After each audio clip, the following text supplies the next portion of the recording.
तो हमारा टॉपिक है अभी कोलिगेटिव प्रॉपर्टीज। हमने जब लास्ट टाइम पढ़ा था तो हमने वहां पर एक चीज पढ़ी थी, वेपर प्रेशर। जब हमने वेपर प्रेशर की बात की थी तो हमने बोला था वेपर प्रेशर क्या होता है, it is the pressure exerted by vapours, या वेपर्स जो भी प्रेशर एक्सर्ट करेंगे कब, जब वो सिस्टम इक्विलिब्रियम में आएगा। ठीक है, मतलब कि रेट ऑफ इवापोरेशन किसके बराबर होगी, कंडेंसेशन की। मान लो ये मेरे पास एक पतीला है, हमने इसमें डाला पानी, ठीक है, अभी बस पानी ही जितना है, तो हमने इसको हीट किया। ठीक, हीट करने के बाद हमने यहाँ पर एक डिवाइस रखी जो हमारा प्रेशर मेजर करेगी। ठीक है, तो जो ही इवापोरेशन स्टार्ट होगी तो हमारा यहाँ से प्रेशर भी इंडिकेट होगा, लेकिन ये प्रोसेस तब तक दिखाता रहेगा कि प्रेशर जब तक ना इक्विलिब्रियम आएगा। और इक्विलिब्रियम मतलब कि जब यहाँ से मान लो अगर 10 पार्टिकल ऊपर गए और 10 पार्टिकल उस टाइम पे नीचे आएंगे कंडेंसेट होके, ठीक है, उस टाइम पे जो ये प्रेशर दिखाएगा, हमने क्या बोला था, वही वेपर प्रेशर होता है। ठीक, तो हमने बोला था वो वेपर प्रेशर जो होता है प्योर वेपर प्रेशर ऑफ ए, मान लो इसमें कोई कंपोनेंट था ए। ठीक है, फिर हमने क्या पढ़ा था कि जब हमारे पास एक सोल्यूशन होता है तो उसमें दो कंपोनेंट्स होते हैं, हमारा सोल्यूट और सॉल्वेंट। मान लो मेरे पास एक सॉल्वेंट जो है मैं मान लेता हूं ए है और हमारा जो सोल्यूट है वो है बी। ठीक है, ए बी हमारा एक सोल्यूट और सॉल्वेंट है, इन दोनों को मिला के मेरे पास एक सोल्यूशन बना। तो यहां पर हम इसको भी हीट करेंगे, तो यहां पर हमने एक कंडीशन देखी थी, असल में वो दो थी कि वेपर प्रेशर, यहां पर जो टोटल वेपर प्रेशर है पीटी, वो बराबर होगा पी ए और पी बी के। कब, जब हमारा पी बी और पी ए दोनों ही क्या हो, वोलाटाइल। वोलाटाइल मतलब जो वेपर फॉर्म में जाने के लिए तैयार होते हैं सॉल्यूशंस। ठीक है, तो यहां पर जब हम वेपर प्रेशर ऑफ सॉल्यूशंस पढ़ा जब हमने, तो हमने देखा कि यहां पर दो चीजें आएंगी कि सॉल्यूशन कंटेनिंग वोलाटाइल सोल्यूट और solution containing non volatile solute. ठीक है, अब जब हमने इसकी बात करी थी तो हमने बोला था कि जब ए वाला सॉल्यूशन होगा जिसमें वोलाटाइल सोल्यूट होगा, तब यहां पर हमारा ए कंपोनेंट भी वेपर प्रेशर दिखाएगा और बी कंपोनेंट भी वेपर प्रेशर दिखाएगा, क्योंकि दोनों ही वेपर फॉर्म में चले जाएंगे। ठीक, नेक्स्ट हमारा क्या था, नॉन वोलाटाइल। नॉन वोलाटाइल में हमने क्या देखा कि भाई यहां पर बस ए का ही वेपर प्रेशर होगा, क्यों, बी नॉन वोलाटाइल है और यहां पर वो 0 रहेगा। फिर जब हम आगे बढ़े थे तो हमने पढ़ा रॉल्ड्स लॉ।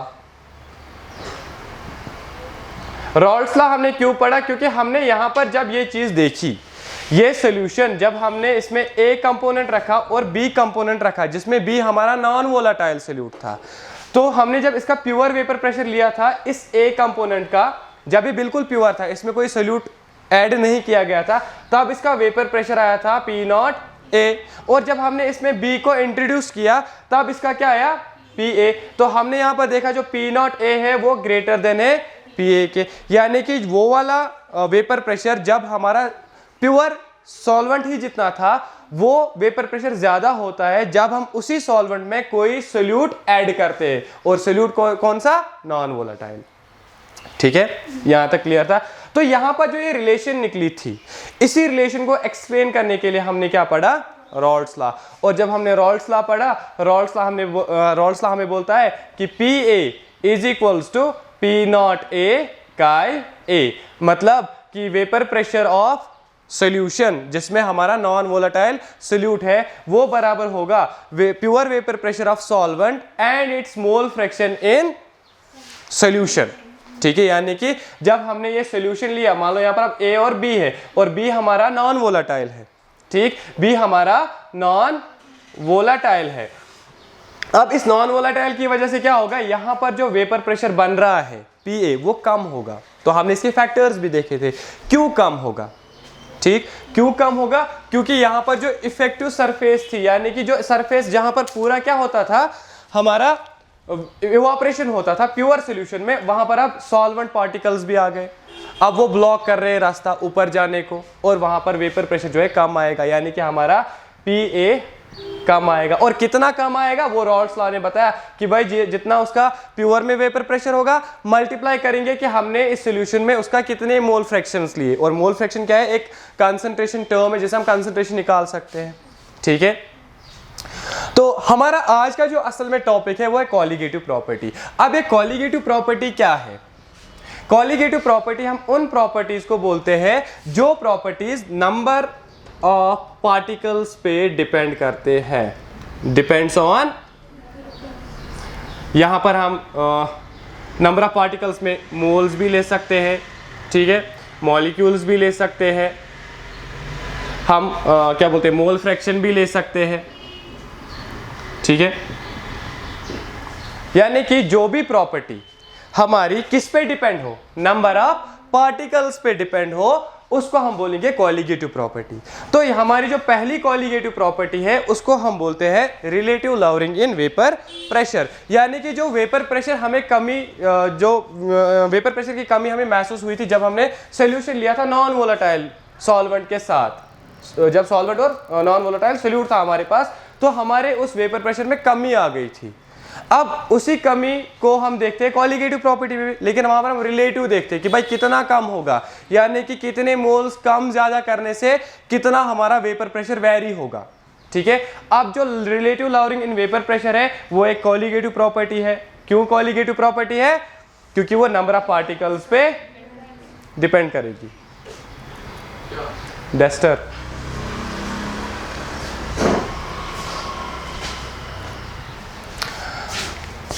यहां तक सारा क्लियर है? ठीक, अब हमने क्या देखा कि हमारे पास पहली प्रॉपर्टी है relative lowering in vapour pressure. अब relative lowering in vapour pressure हमें क्या बोलता है कि अगर हम एक बाइनरी सॉल्यूशन लेंगे, क्या, जब हम एक बाइनरी सॉल्यूशन लेंगे जिसमें हम ऐड क्या करेंगे, नॉन वोलेटाइल सोल्यूट, यानी कि जब हम एक बाइनरी सॉल्यूशन लेंगे और उसमें ऐड करेंगे हमारा नॉन वोलेटाइल सोल्यूट, जो वेपर प्रेशर ऑफ सॉल्यूशन है वो कम होगा वेपर प्रेशर ऑफ सॉल्वेंट की, जो हमने पहले ही पढ़ा है। ठीक है, अब अकॉर्डिंग टू रॉल्स लॉ क्या होता है कि अगर हम बोलेंगे, मान लो मैंने एक सॉल्यूशन लिया, इसमें हमारा ए सॉल्वेंट है और बी हमारा क्या है, सोल्यूट। ठीक है, हमने इन दोनों को मिला के एक सोल्यूशन बनाया और हमने यहाँ पर स्टडी की इनकी वेपर प्रेशर। ठीक, इस वेपर प्रेशर में क्या होगा कि हमारे पास सोल्यूशन है, इसमें हमारे सॉल्वेंट पार्टिकल्स भी है। ठीक, अब यहाँ पर जो वेपर प्रेशर आएगा वो किसका होगा, बस ए का। क्यों? बी हमारा नॉन वोलेटाइल है। ठीक, बी हमारा नॉन वोलेटाइल है। तो रॉल्स लॉ क्या बोलता है कि अगर हम रॉल्स लॉ के हिसाब से जाएंगे, जो पी टी होगा, पी टोटल, ठीक है, पी टोटल किसके बराबर होगा, पी ए के, और पी ए किसके बराबर है according to Raoult's law, P A is equal to P not A का ए। बोल सकते हैं ना, क्लियर है यहाँ तक?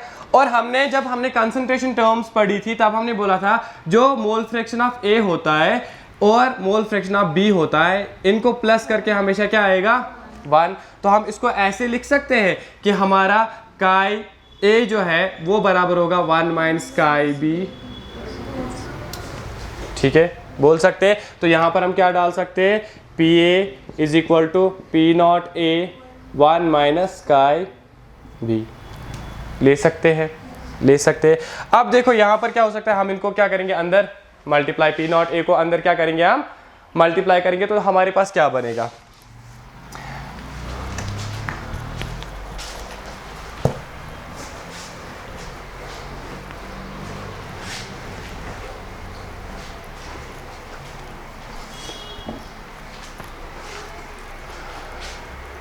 P A is equal to P not A minus P not A chi B बन सकता है। हमने क्या किया, यहां पर इसको अंदर मल्टीप्लाई किया।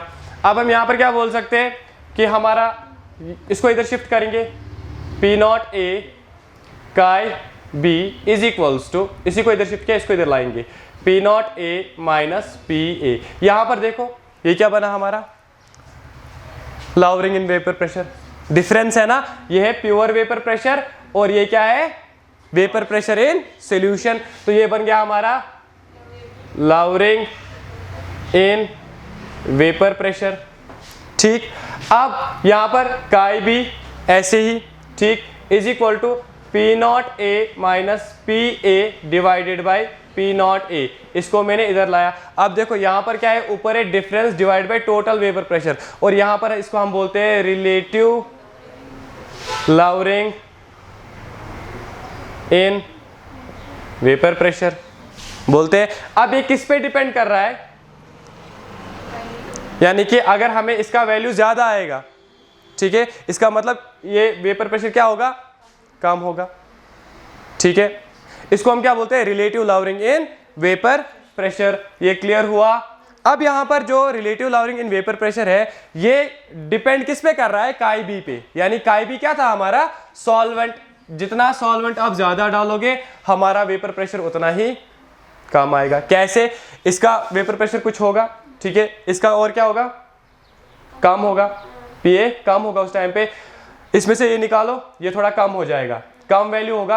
अब कम वैल्यू को बड़े वैल्यू से डिवाइड करो, वहां पर क्या होता है, मान लो मेरे पास एक वैल्यू है, इसको मैं 10 से डिवाइड करूंगा, मुझे आंसर क्या आएगा 0.2। 0.2 बड़ा वैल्यू है कि छोटा वैल्यू है, यानी कि जितना आप यहाँ पर बड़े वैल्यू से डिवाइड करोगे जितना इसका प्योर वेपर प्रेशर होगा, और अगर ये ज्यादा है तो हमें ये कम मिलेगा। ठीक है, इस पे अभी एक न्यूमेरिकल देखते हैं। ये समझ आया, यहां तक समझ आया। अब हमारा जो काई बी है, काई बी मतलब मोल फ्रैक्शन ऑफ बी, यह है मोल फ्रैक्शन ऑफ सॉल्यूट। वो कैसे निकाल सकते हैं हम, number of moles of B, number of moles of A plus number of moles of, तो हमारा ओवरऑल क्या बनेगा, N B divided by N A plus N B which is equals to P not A minus P A divided by P not A. तो हम यहाँ से भी निकाल सकते हैं। अब एन ए और एन बी को भी हम निकाल सकते हैं। कैसे, क्या है, number of moles of B, ये होता है given mass by molar mass. Easy है, यानी कि अगर हमें अब कोई न्यूमेरिकल आएगा भी हम कर सकते हैं। फॉर एग्जाम्पल एक न्यूमेरिकल करते हैं हम इस पे।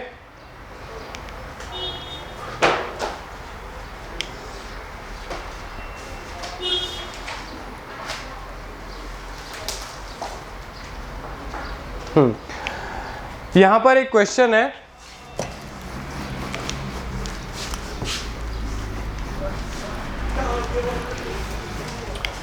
क्वेश्चन है हमारे पास, the vapour pressure of pure solution, solution नहीं, हम वाटर लेंगे, वाटर इज 60 mm Hg, ठीक है, एट सेम टेम्परेचर।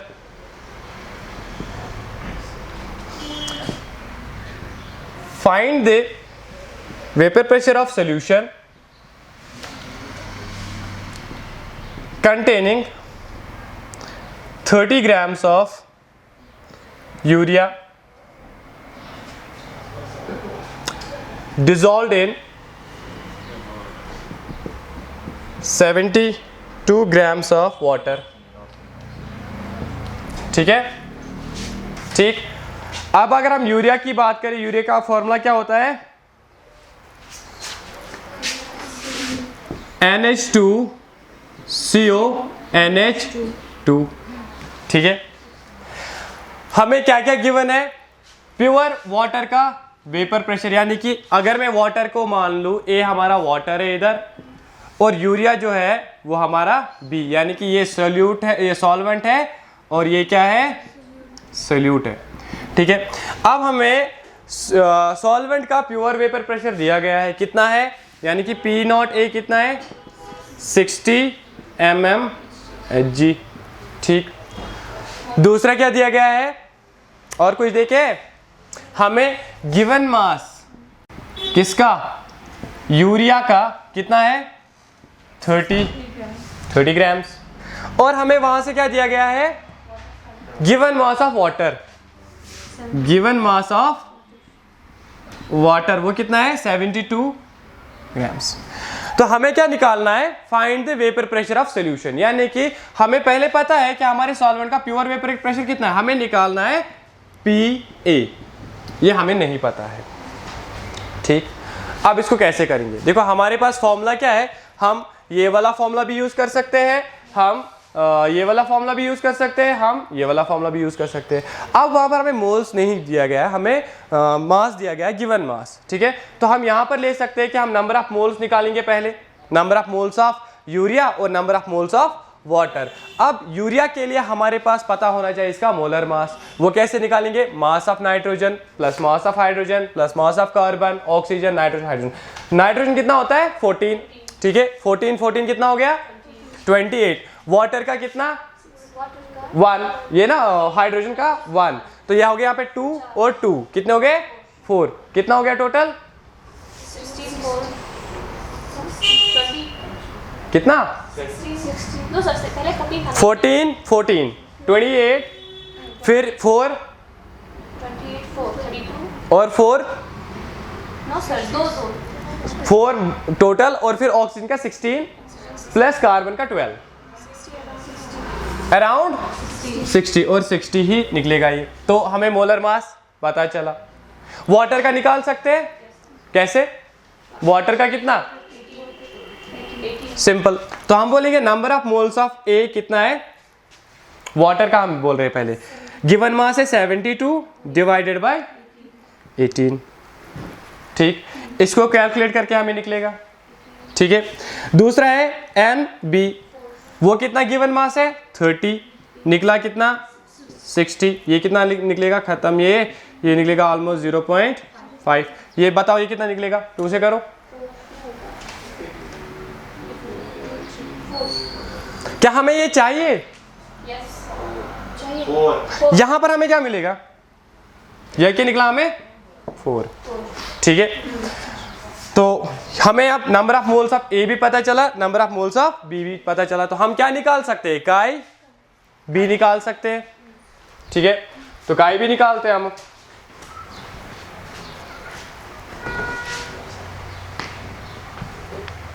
काई बी इक्वल्स टू कितना है, number of moles of B 0.5 divided by 4 plus 0.5 कितना आएगा, शाबाश,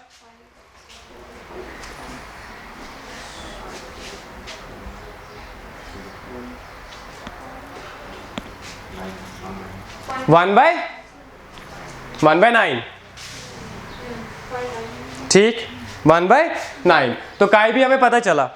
अब हमारे पास फॉर्मूला क्या है, chi B is equal to P0A minus PA by P0A।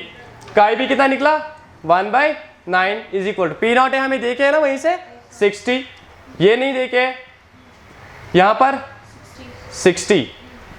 अब कैंसलेशन 3 से 3 3 जा,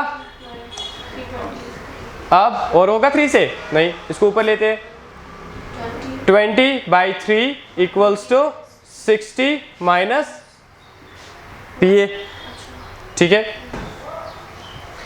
अब क्या कर सकते हैं, शाबाश, इधर मल्टीप्लाई करेंगे 20, ये कितना आएगा 180 माइनस 3PA। 180 को उधर कितना बनेगा 180 माइनस 20 माइनस 3PA, कितना बचा minus 160 is equals to minus 3PA, minus minus PA कितना निकला